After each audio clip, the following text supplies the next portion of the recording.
My first DIY Halloween costume is cookies and milk. This one is super easy. I want to first show you how I made the dress, or the cookie dress. I started out with a nude dress. I had got this a long time ago from one of those wholesale companies, and then you'll also need some dark brown felt. This looks like it's black on camera, but trust me, it is brown in real life. You will want to cut out a bunch of semi-round circles.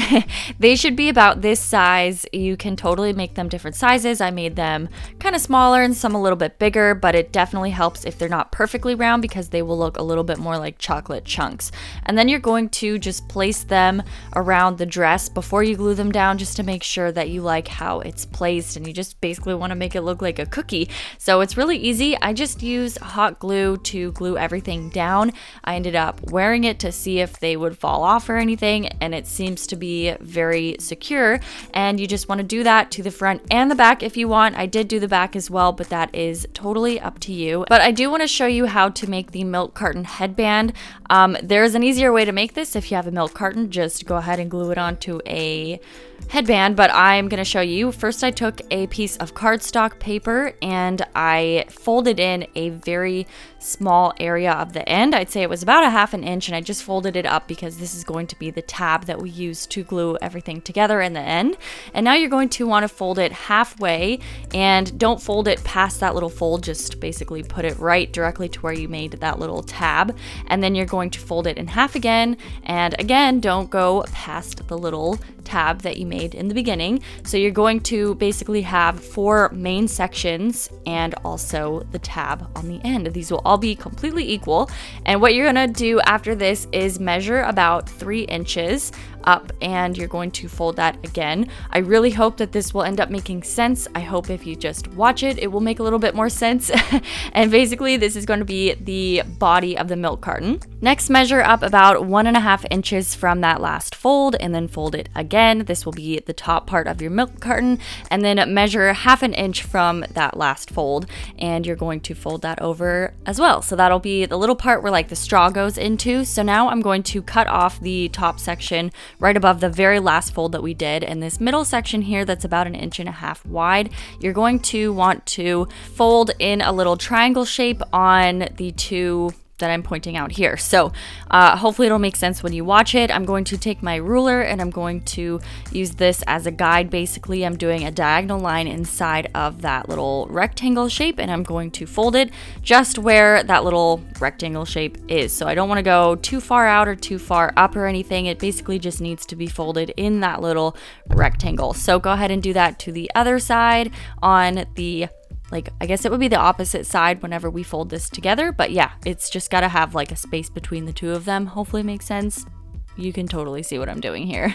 The triangle folds are basically going to be guides where we will dent in the sides of the milk carton like you would normally see on a regular milk carton. So with that little tab, we're going to put on some hot glue and fold the other side over so that it is secure and it stays, and you don't need to use tape or anything. It just looks a lot cleaner.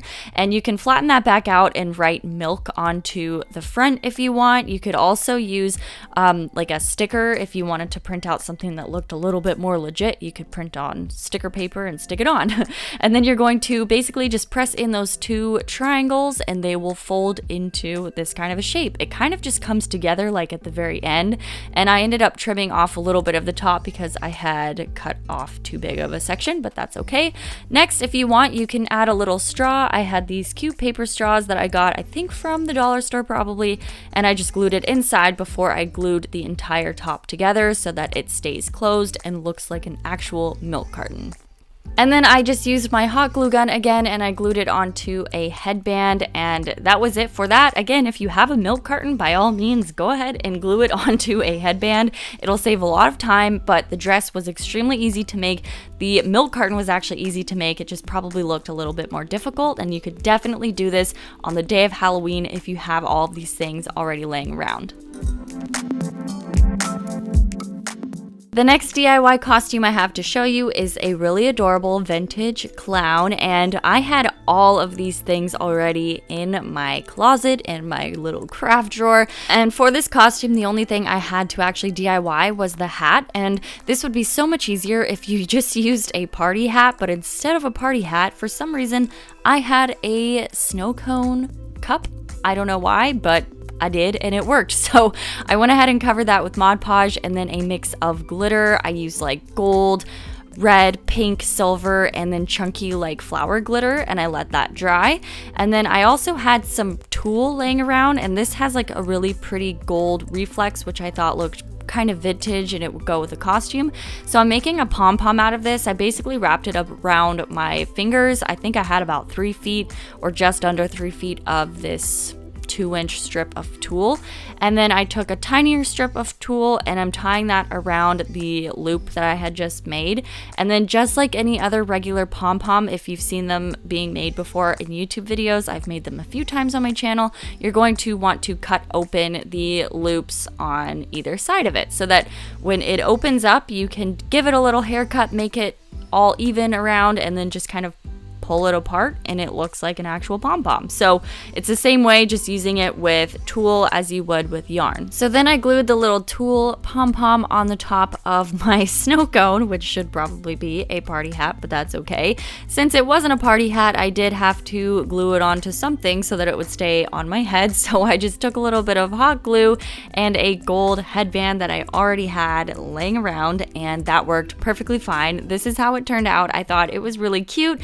For the actual costume, I wore this velvet striped bodysuit from Forever 21, and then I also had gotten a tulle skirt. This is actually from Susie Shear. I literally just got this, and I feel like the best way to make this look vintage is by mixing textures like velvet and tulle and muted tones. And for the neck piece that they usually have like that ruffly thing, I thought this choker from Charming Charlie looked really cool and kind of added like a fun fancy touch to it, and then I put my hair in pigtails. For this next costume, it is a flamingo, and there's actually no DIYs really needed. I'm just going to show you guys a really easy kind of last minute costume. So I had a very bright pink dress in my closet, which I love so much. This is from Toby, and to make it look a little more flamingo-y, I used a pink feather boa that I also already had. I have so many like Halloween things, and then I basically just decked myself out in anything that looked flamingo-y, and I decided to experiment with some flamingo makeup. You can be the judge on if this actually looks like a flamingo beak or not, but I basically started with a black upside down triangle and 2 curved black lines on the other side, and then I used the milk pencil from NYX, and I basically drew 2 lines up the side of the bridge of my nose and then filled in the middle and blended it out a little bit. And then I took some bright pink blush and I just added it to the very bottom. I basically just looked at pictures of flamingos, and this is kind of how their beak looked, so it just adds a little extra touch if you want to go full out for a flamingo. And for my last DIY costume idea, I made this really cute cactus costume, which was honestly the easiest thing ever. You could definitely make this the day before Halloween if you needed to. And I used some white acrylic paint that I got from the dollar store, as well as a small little paintbrush, and I got this green dress from Value Village, and I thought it worked perfectly. I think if you have something with long arms, it will work the best so that they look like cactus arms. And for the little spines, as you can see here, I'm painting on little like white check mark kind of shapes. This is just going to mimic the cactus spines. And then for the flowers, I found these flowers. They looked similar to cactus flowers. You can look up cactus flowers online. And then I also needed a headband for the headpiece, as well as some hair ties and some felt for the little arm flowers. And the cactus flowers always grow on the top of the arms anyway, so I thought it would be perfect to make little bracelets. So I took off the top of the flowers from the stems, and then I cut off those little plastic things so that they would lay flat. And for the headpiece, all I did was glued on one of the flowers to the side of one of my headbands, and that's literally all you have to do for that one. For the flower bracelets, I used some felt. It doesn't matter what color felt you have, but I cut 2 little squares out of it. This is going to attach the flower to the headband. So what I did is I put the little piece of felt in between the headband, like the loop, and then I put some hot glue on either side of the felt, and then I put the flower directly on top of it so that it basically secures it down and it's very comfortable to wear on your wrist. And that is literally all I did. I did both of them obviously for my arms, and these are the cactus arms and their flowers, and then a little one on your head. So I thought it turned out super cute. Also, I want you guys to decide what costume I wear on Halloween. Leave me a comment below telling me which one was your favorite. Make sure you subscribe to my channel. Thank you so much for watching, and I will see you guys in my next video. Bye!